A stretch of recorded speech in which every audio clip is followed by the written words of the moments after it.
जो थे पंडित जवाहरलाल नेहरू की सोच को देखकर कि पंडित जवाहरलाल नेहरू एक ऐसे जो राजनीति में उतना मजाक खिलाड़ी नहीं है, उसको जो शिक्षाविद है, जो शिक्षा आयोग का अध्यक्ष है, उसको उपराष्ट्रपति बना रहे 52 से 57 तक और फिर 57 से 62 तक, ये 10 वर्षों तक उपराष्ट्रपति कंटिन्यू रहे, क्योंकि 10 वर्षों तक राष्ट्रपति डॉक्टर राजेंद्र प्रसाद प्रथम राष्ट्रपति थे। जब 62 में चुनाव हुआ तो राजेंद्र प्रसाद जी रिटायर हो चुके थे, तब तक ये राष्ट्रपति के लिए नॉमिनेट हुए और 62 से 67 तक ये देश के द्वितीय राष्ट्रपति थे।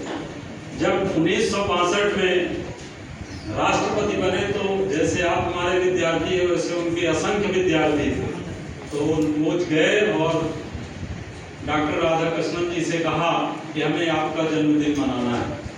तो उन्होंने कहा कि मेरा पूरा जीवन शिक्षकीय जीवन के लिए था, शिक्षक बन के ही मैं जिया हूँ, इसलिए यदि आप संभव हो तो हमारे जीवन को शिक्षक दिवस के रूप में मनाएं।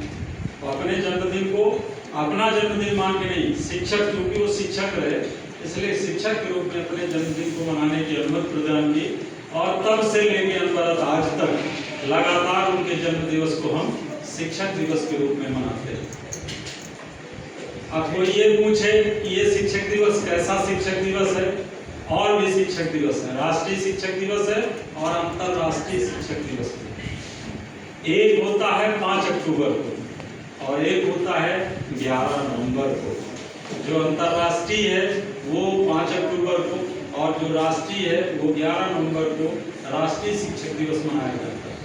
राष्ट्रीय शिक्षक दिवस जो हमारे देश के प्रथम शिक्षा मंत्री थे मौलाना अब्दुल कलाम, उनके जन्मदिन पर हमारा राष्ट्रीय शिक्षक दिवस मनाया जाता है। 17 अप्रैल 1975 को ये हम सबसे विदा करेंगे डॉक्टर सर्वपल्ली राधाकृष्णन।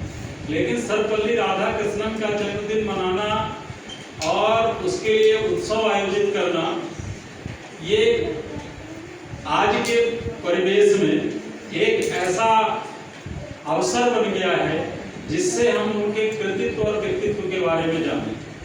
उनका कृतित्व केवल देश के राष्ट्रपति, देश के उपराष्ट्रपति होने में नहीं।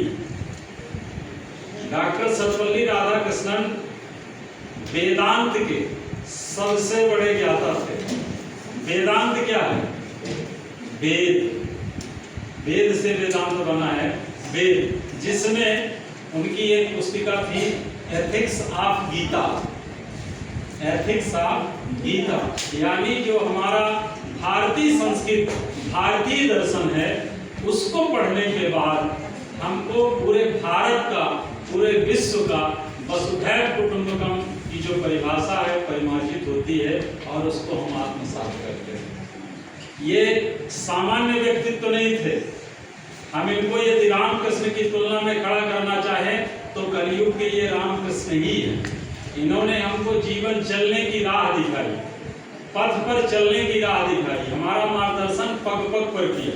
राम और कृष्ण एक द्वापर के थे, एक त्रेता के थे, कलयुग के नहीं हुए। कलयुग के ये राम और कृष्ण जैसे हैं डॉक्टर सर्वपल्ली राधाकृष्णन, जिन्होंने हमको जीविकोपार्जन की, मानव बनने की, इंसान बनने की कला सीखने के लिए अपने मार्ग प्रशस्त किए।